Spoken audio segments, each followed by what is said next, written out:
Oi, pessoal, a gente vai agora falar de sífilis, diagnóstico, resultados e interpretação, dentro da disciplina CL 7100, análises clínicas, que é uma disciplina oferecida para o curso de graduação em odontologia da UFSC.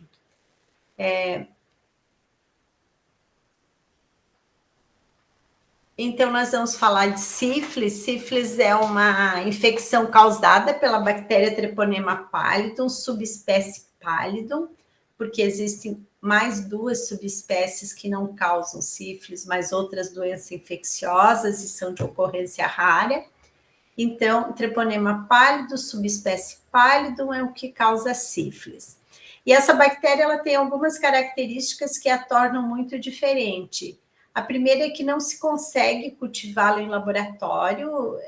O maior sucesso é fazer o cultivo por algumas poucas horas e ela logo perde sua característica. Então, isso é bem desafiador na sífilis, porque ela é uma doença descrita há tanto tempo e não houve possibilidades ainda para fazer seu cultivo, que dificulta bastante compreender o próprio Treponema pallidum, né?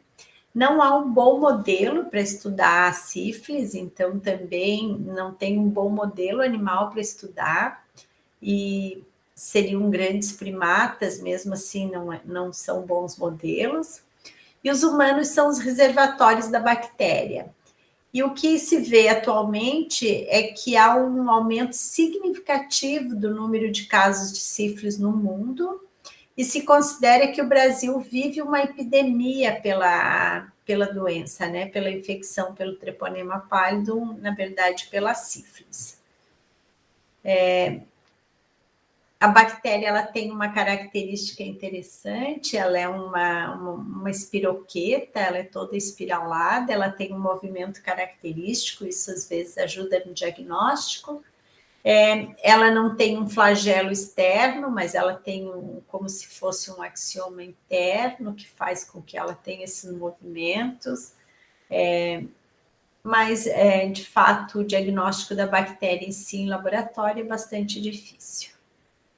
E a sífilis, então, ela foi uma doença descrita há muito tempo, né? E ela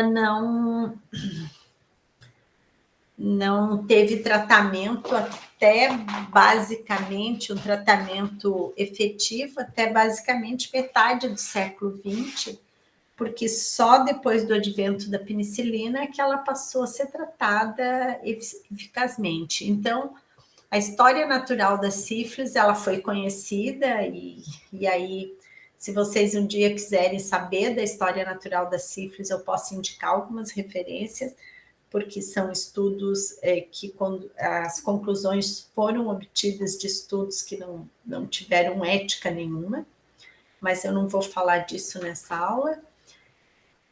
Mas a gente aprendeu, então, a história natural da sífilis a partir de alguns estudos. A infecção com o Treponema pallidum, ela vai ocorrer em determinados sítios, ela é uma doença de transmissão sexual ou vertical, e o micro-organismo ele cresce no sítio de infecção. Então, onde ocorreu a infecção, ele vai crescer naquele lugar e ele se dissemina para vários órgãos, inclusive o sistema nervoso central, já no começo.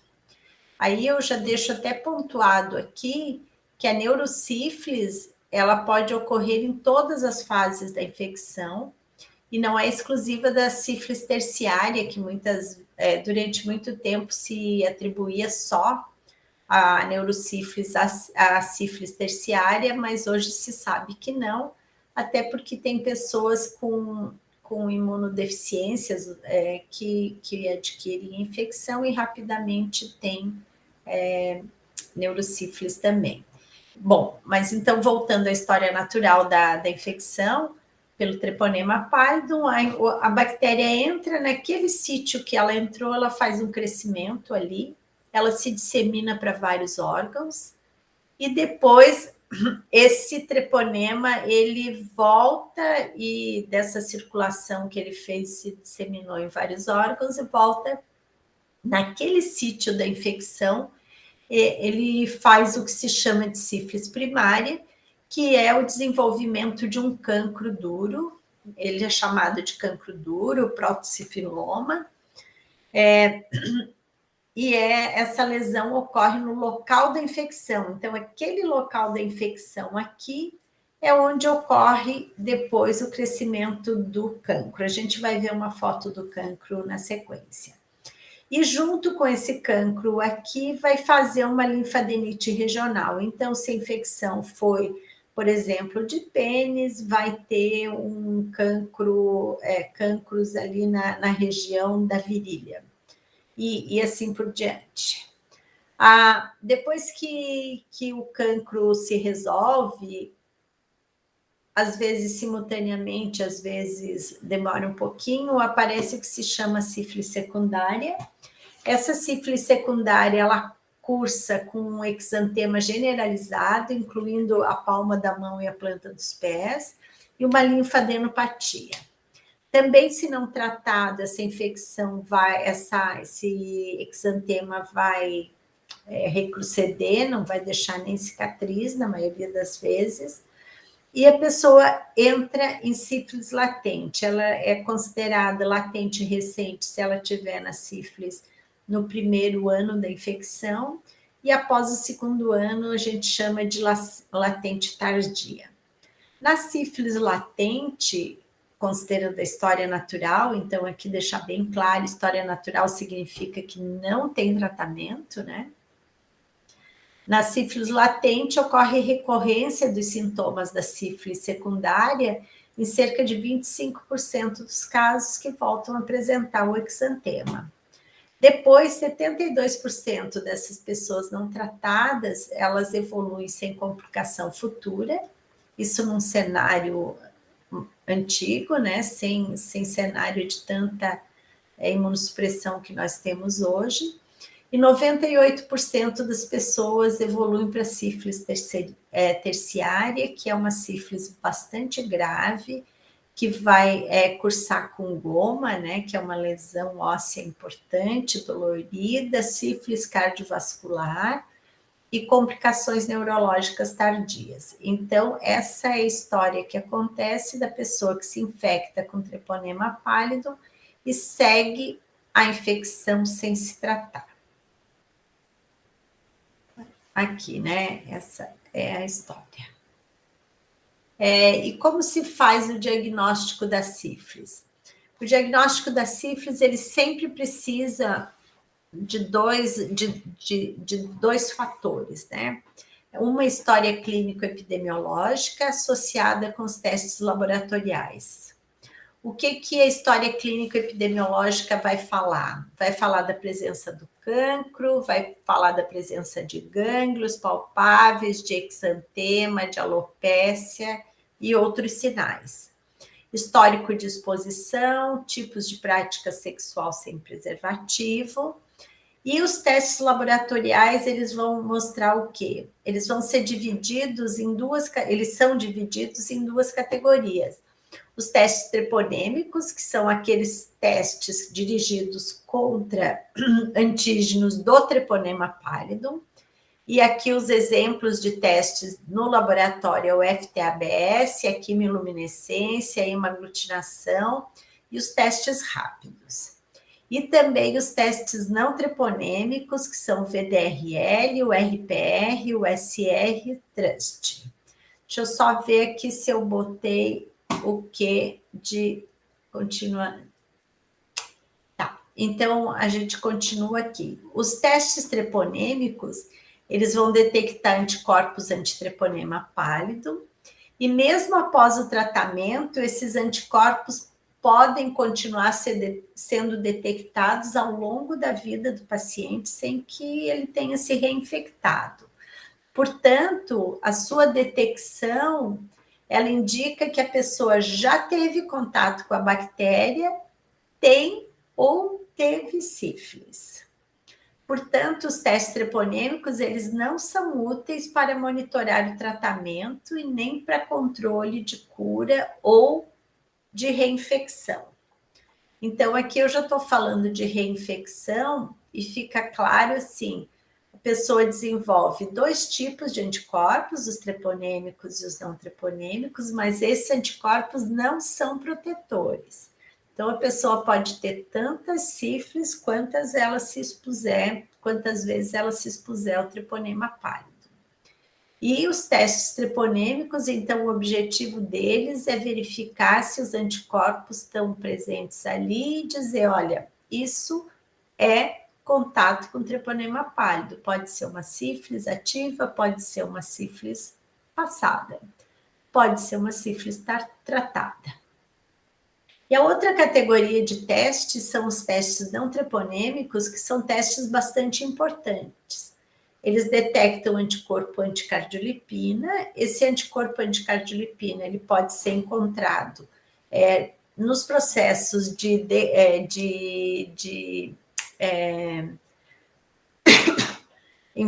na inflamação, no processo de destruição do treponema pálido, porque o treponema pálido tem cardiolipina, mas a célula humana, ela também tem cardiolipina. Então, as pessoas dizem que esses testes dão muito falsos positivos, e aí a gente tem que pensar, não é que eles dão falsos positivos, o fato é que eles detectam cardiolipina, que também está presente aqui, ó, na membrana interna das mitocôndrias humanas. Portanto, pessoas que têm processos inflamatórios importantes com degradação celular podem ter muita exposição de mitocôndria e ter anticorpo contra a cardiolipina, que é o caso das pessoas, por exemplo, que têm lúpus eritematoso sistêmico, que é uma doença autoimune inflamatória e pode gerar anticorpo anticardiolipina. Mas no caso do lúpus ou de qualquer outra infecção, ou desculpa, qualquer outro processo que gere anticorpo anticardiolipina não relacionado a sífilis, essas pessoas têm anticorpo treponêmico negativo. Por isso é importante sempre fazer os 2 testes. Testes treponêmicos, como eu já expliquei como é, e os não treponêmicos, que eu não expliquei totalmente ainda.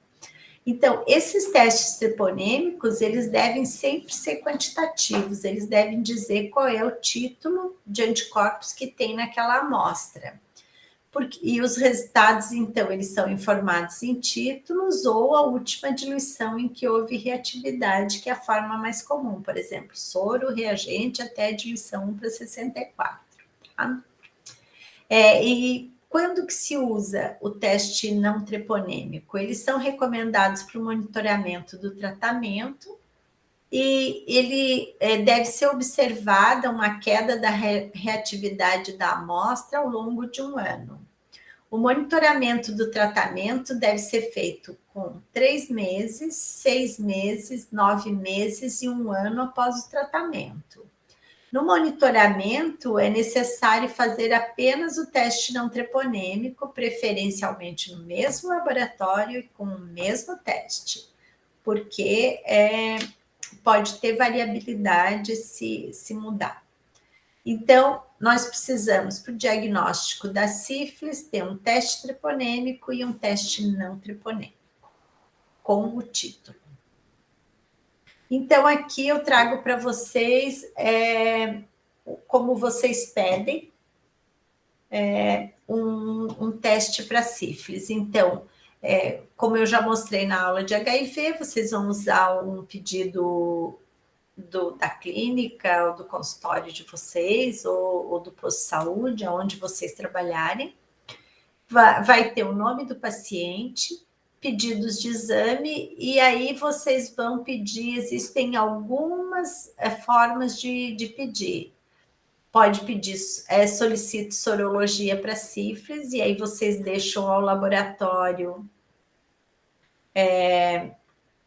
a responsabilidade de fazer o que eles quiserem. Embora, claro, a gente sabe que o manual de sífilis determina o que deve ser feito e todos os laboratórios públicos ou privados devem seguir essas recomendações, que são as recomendações mínimas para o diagnóstico. Ou vocês vão pedir VDR, LPR e FTABS, menos usual, ou vão pedir testes treponêmicos e não treponêmicos. O que vai ser mais comum, vocês podem pedir dessa forma. E a indicação clínica é importante, dizendo se é uma questão de diagnóstico, e se for monitoramento, vocês vão escrever indicação clínica, monitoramento de tratamento, e aí, nesse caso, vocês precisam pedir só o teste não treponêmico, tá? E o que é importante? No diagnóstico, tem que ter o resultado dos 2 testes para amostras reagentes. Então, se a amostra for reagente, ela tem que ter 2 resultados. Um resultado é do teste treponêmico e o outro resultado é do teste não treponêmico. E vocês podem ver que existem 2 fluxogramas que são determinados nesse manual. Pode fazer a triagem com testes treponêmicos ou pode fazer a triagem com teste não treponêmico. Mas, se o teste treponêmico for reagente, obrigatoriamente vão fazer um não treponêmico também.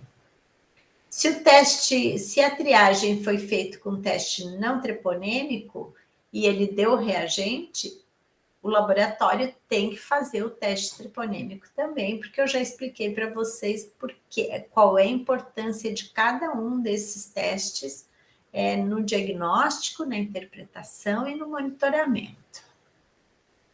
Vou deixar esse manual aqui para vocês lá no Moodle, tá?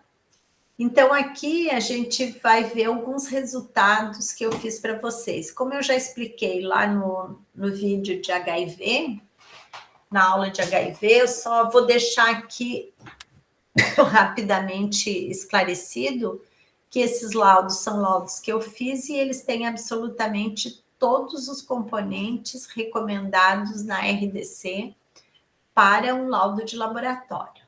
Então, aqui nesse primeiro exemplo, a gente tem uma sorologia para sífilis, testes treponêmico. Então, nesse caso, a triagem foi feita com teste treponêmico, o material foi soro, a metodologia foi quimiluminescência, o resultado é soro não reagente. Aqui tem uma relação Sample-Cutoff baixinha, para ser não reagente tem que ser menor do que 1 essa relação Sample-Cutoff, está tudo certo, essa amostra é não reagente. Qual é a recomendação que o Ministério manda? O Manual de Sífilis recomenda que se coloque na observação. Se persistir a suspeita clínica, a sorologia deverá ser repetida com 30 dias após a coleta desta amostra. Janela sorológica de 30 dias é o que o Ministério trabalha para a sífilis também. Esse outro exemplo aqui, eu tenho o quê? Uma sorologia para sífilis, teste treponêmico também. Então, a triagem feita com teste treponêmico. Qual é a diferença desse para o anterior? Aqui eu estou usando sangue de polpa digital, portanto, já é um indício que eu estou usando teste rápido, portanto, a metodologia imunocromatografia de fluxo lateral. Amostra não reagente, a mesma observação que a gente já viu no outro laudo. A terceira possibilidade é fazer a triagem da amostra, sorologia para sífilis, com teste não treponêmico, nesse caso aqui foi o VDRL. A amostra foi soro, a metodologia é floculação, o teste é quali quantitativo, e aqui a amostra não reagente, a mesma observação. Então, o que eu quero mostrar para vocês é que o laboratório pode fazer a triagem com teste treponêmico, sendo ele de laboratório, normalmente a quimiluminescência, teste treponêmico fora do laboratório, um teste rápido, ou um teste de triagem não treponêmico VDRL. Se forem não reagentes em qualquer uma dessas metodologias, o resultado já é liberado. Vocês vão pedir novamente o teste, caso vocês tenham realmente suspeita que aquilo seja sífilis, tá? Aqui, outros testes, a gente vai mostrar outro resultado. Então, nesse caso, uma sorologia para sífilis, feito com teste não treponêmico, VDRL. Vejam, a amostra ela foi reagente até a diluição 1 para 256, isso significa muito reagente. Vejam, um soro puro é chamado de 1 para 1. Depois, a próxima diluição é 1 para 2, depois é 1 para 4, 1 para 8, 1 para 16, 1 para 32, 1 para 64, 1 para 128 e 1 para 256. Então, vejo que o soro foi diluído 9 vezes numa razão 2, então é uma amostra muito diluída e que ainda tinha reatividade. Isso significa que a diluição 1 para 256 é muito anticorpo presente naquela amostra. Então, esse é um teste reagente para sífilis, muito provavelmente, sem dúvida nenhuma, mas é de sífilis ativa por causa desse título. Mesmo assim, tem que fazer um teste treponêmico para ter certeza que estes anticorpos anticardiolipina detectados aqui se tratam realmente de anticardiolipina relacionados a treponema pálido. E aqui a gente tem, então, um teste de quimioluminescência e a gente vê que é uma amostra reagente, uma relação sample-cutoff 9,75 e é muito maior do que 1, que seria o limite ali de reatividade. Então, esse resultado, o que a gente precisa olhar, então, depois vocês que estão na clínica? Correlacionar com a clínica. Nesse caso aqui, eu não teria nenhuma dúvida que ele indica sífilis ativa e que deve ser tratada. Porque aqui até não tem indicativo nenhum de que isso é monitoramento da infecção. Mas poderia, eventualmente, a pessoa já ter feito o teste, um título muito mais alto, que vai descendo. Mas aqui não tem essa informação, por isso a informação clínica no pedido médico é bem importante. Mas aqui, então, a gente parte da hipótese que esse é um exame de diagnóstico e que essa pessoa com sífilis ativa vai ser tratada. O tratamento é com penicilina, muito provavelmente isso aqui é a segunda fase, é sífilis secundária, então vocês podem consultar depois o manual de tratamento para ver qual é a dose de penicilina recomendada aqui. Após o tratamento, deve-se fazer o monitoramento da resposta, preferencialmente no mesmo laboratório com o mesmo teste, isso eu já falei no slide anterior. E no monitoramento não precisa mais fazer o teste treponêmico. Isso também já estou repetindo aqui para ficar muito claro esses protocolos. Então, aqui eu vou trazer para vocês essa figura para a gente ter, então, bem claro o que acontece em relação à resposta dos testes. O indivíduo teve o momento da infecção, esse momento aqui, ele vai levar em torno de 30 dias, aqui está em semanas, né? Então, na verdade, em torno de 4 semanas, porque aqui falta uma linha de detecção do teste, que às vezes é mais alta aqui. Em torno de 4 semanas para que os anticorpos possam ser detectados. Existe a possibilidade de fazer testes moleculares ou outros testes na lesão, mas os laboratórios praticamente não fazem. E aí, então, a partir de 4 semanas, está aqui a lesão primária, o cancro mole, né? Desculpa, o cancro duro. E aí os testes treponêmicos são os primeiros a aparecer, eles vão ter títulos e eles vão se manter positivos. E os testes não treponêmicos, eles também vão subir e eles vão cair. Tem 3 possibilidades de acontecer, ou pelo menos teria 3, mas aqui aparecem 2 possibilidades, a gente vai tratar disso. Nós temos a possibilidade de que o teste treponêmico, não treponêmico suba, e depois de tratado ele vai caindo até que ele negative, e ele vai cair, algumas pessoas vão negativar realmente, o teste VDRL ou RPR vai ficar negativo sempre, mas dependendo da fase que a pessoa trata, ela vai ficar com anticorpo bem, assim, num título bem baixo, sempre detectado, e se ele foi tratado, a gente chama de cicatriz sorológica. Mas a pessoa pode não ter sido tratada e ela vai ficar, às vezes, com um título mais alto, como está mostrado nessa figura, mas normalmente também as pessoas não tratadas ao longo do tempo ficam com um título muito parecido com esse do tratamento aqui. Por isso que a história clínica é realmente muito importante ser colhida junto, entender o que está acontecendo.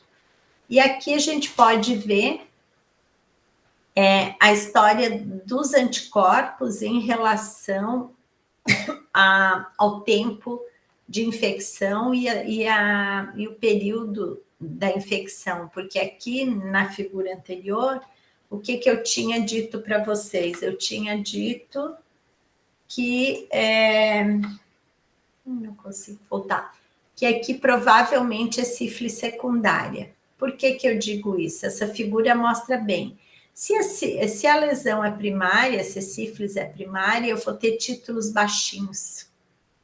Por quê? Porque está começando. Mas se a sífilis é secundária, eu vou ter o apogeu dos títulos aqui. E se a sífilis é latente, eu já vou ter títulos mais baixos, pelo menos do teste não treponêmico, porque esse aqui a gente não titula. E no caso da sífilis terciária, daí às vezes eu não consigo nem detectar anticorpos, tá? Então, por isso eu consigo imaginar que com um título bem alto daqueles, a pessoa está em sífilis secundária, tá? Bom, aqui então a gente tem outros resultados. Eu tenho sorologia para sífilis, teste não treponêmico, VDRL. E aqui o que diz o pedido médico? Segmento do tratamento após 3 meses, daquela amostra lá que tinha título 1 para 256. Então, após 3 meses, a amostra está reagente 1 para 32. Se espera que tenha caído pelo menos 2 diluições, né, a partir daquele momento no 3º mês. 2 diluições ou mais, né? Então, vejam, a pessoa era 1 para 256, aí para ver 32, 128, 64, 32, caiu 4 diluições. Então, nesse monitoramento, dá para ver que está tendo resposta do tratamento. Depois, aquele mesmo paciente volta para o segmento do tratamento após 6 meses, e aí a diluição da amostra é 1 para 4. Então, vejam, 32, 16, 8, 4. Caiu outra vez 4 diluições. Então, isso mostra que esse tratamento realmente está sendo um sucesso. E nesse caso aqui, o segmento do tratamento após 9 meses mostrou que a amostra ficou não reagente aqui. E isso significa que o tratamento realmente foi um sucesso e não houve nenhum tipo de anticorpo que ficou restando após aquele tratamento. Daí, nesse caso, seria considerado uma cicatriz sorológica, aqui não houve. Então, não é necessário, nesse caso, fazer um monitoramento de 1 ano, né, aos 12 meses. Pode acontecer tudo aqui nessa avaliação. Por exemplo, a pessoa pode ter caído a titulação e, aos 6 meses, essa titulação subir muito de novo, indicando uma possível reinfecção. Ou, às vezes, ela pode não cair, e isso também pode indicar que talvez o tratamento não tenha sido feito corretamente. Nesse caso aqui, aconteceu exatamente o que se espera de um tratamento para sífilis. E o que pode dar errado no segmento? Acho que eu já falei um pouco disso. A amostra pode não negativar no teste não treponêmico, isso pode acontecer especialmente se o título inicial for muito alto, mas deve cair pelo menos de 6 a 8 diluições em 1 ano, então esse é o critério, se ela não negativar. Pessoa corretamente tratada e que mantém reatividade em títulos baixos no teste não treponêmico configura cicatriz sorológica, e só nesse caso. Então, não interpretem de um modo geral que título baixo é cicatriz sorológica. Por quê? Porque título baixo também pode acontecer em sífilis latente não tratada, e título baixo também pode acontecer em sífilis primária, porque ainda não deu tempo de desenvolver tanto anticorpo. Então, reforço aqui, sempre tem que ter história clínica. O título, ele pode baixar e depois subir novamente, pelo menos 2 diluições. Nesse caso, tem que investigar a reinfecção. E se não houve queda de título, pode ser um tratamento ineficaz, né, inadequado, e aí tem que verificar a recomendação do tratamento de acordo com a fase da sífilis. Por quê? Se o indivíduo está na sífilis primária, o tratamento vai ser simultaneamente 2 doses, né, uma em cada glúteo, de penicilina benzatina, 1.200.000 unidades por dose. Isso dá 2.400.000 unidades. Se for sífilis secundária, a pessoa vai tomar o dobro dessa dose, 4.800.000, né, unidades. Vai tomar 2.400.000 numa semana e os outros 2.400.000 na segunda semana. Se a pessoa tiver em sífilis terciária, ela vai tomar 7.200.000 unidades. Então, ela vai fazer esse tratamento em 3 semanas, tomando 2.400.000 em cada semana. Portanto, se o estadiamento da sífilis não for bem feito, pode ser que o título de fato não baixe, porque não foi tratado suficientemente. Eu recomendo que vocês consultem o protocolo clínico e diretrizes terapêuticas de SST, assistência e tratamento à saúde de pessoas vivendo com IST. Parece estranho o jeito que eu escrevi isso aqui, mas esse documento eu vou colocar no Moodle, tá? E quando não é sífilis? Daí, quando não é sífilis, o que acontece? Faz um VDRL, por exemplo, ou um RPR, e o título está lá 1:4. O que tem que fazer? Um teste treponêmico. Aí faz o teste treponêmico não reagente.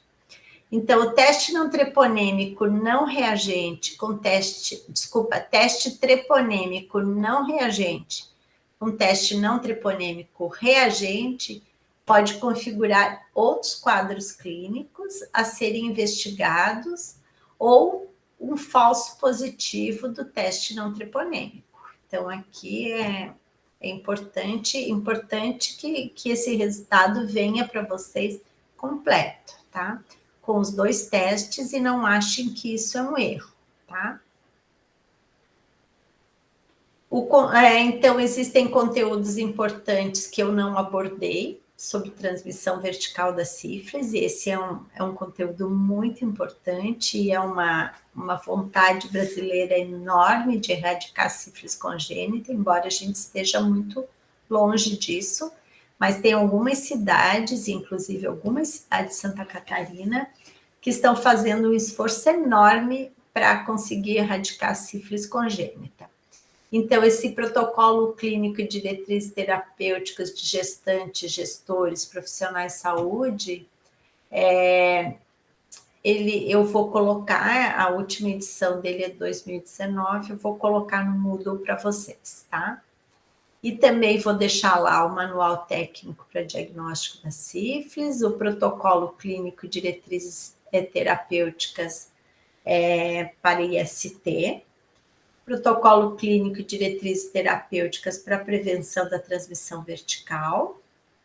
E vou também colocar lá uma sessão extra de testes para diagnóstico de sífilis, que a gente foi uma aula que a gente deu num webinário do Ministério da Saúde, tratando especificamente de testes. É uma aula bem completa, eu falo como última pessoa no vídeo, e as duas pessoas que me precederam vão falar muito, muito detalhadamente tudo de sífilis. Então, recomendo que vocês assistam também esse vídeo. É bem importante que todo mundo dos profissionais de saúde estejam alertos para sífilis, especialmente para sífilis congênita, e que perguntem para as gestantes que atendem se elas estão fazendo pré-natal, e caso não estejam, recomendem que elas façam pré-natal, para que elas tenham acesso aos cuidados ao bebê que vai nascer, e também a realização de testes para HIV, para sífilis e outras doenças infecciosas. Então, era esse o conteúdo que eu deixei para vocês. Várias coisas eu não falei nessa aula, mas para quem quiser aprender mais, esse vídeo do webinário aqui vai realmente ter um conteúdo bem completo. Obrigada, e se vocês tiverem dúvidas, entrem em contato comigo. Tchau, pessoal.